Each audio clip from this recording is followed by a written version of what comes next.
From Drop Biscuit Studios and the people who brought you Wondery's Inside Jaws, Inside The Exorcist, and Inside Psycho comes You Talking to Me? Bite-sized Hollywood history with plenty of bite. How a Charlie Brown Christmas almost wasn't. This is You Talking to Me?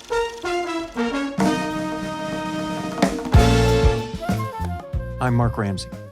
A Charlie Brown Christmas has aired every December for more than 50 years. It's the longest-running holiday program in history, and it almost never existed. In 1965, Charlie Brown was featured on the cover of Time magazine, and a clever TV producer had an idea. The ad agency bought it, and that's when the producer, Lee Mendelson, called Peanuts creator Charles Schulz. "Charles, we sold a Charlie Brown Christmas." "What's that?" Schulz replied. "It's something you're going to write tomorrow." "Well, okay." So Schulz got to thinking, what about the stress of putting on a Christmas play? And let's feature a tree that is as sad and beaten down as Charlie Brown, a story about a bullied and misunderstood boy sprinkled with a hefty dose of religion, including passages from the Bible. Well, that didn't sound like the kind of holiday entertainment the network suits were looking for.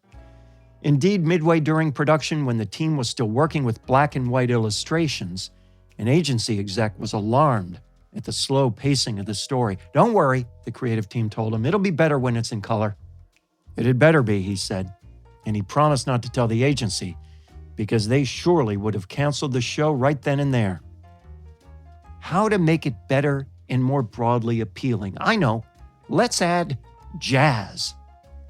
Jazz? Jazz doesn't belong in a cartoon. Oh, and let's use untrained children to do the voices, not professional adult voice actors. Did you say untrained? Did you say children? "Okay, let's add a laugh track," the producer said. "Wait, where's Charles? Charles just left the room." No laugh track.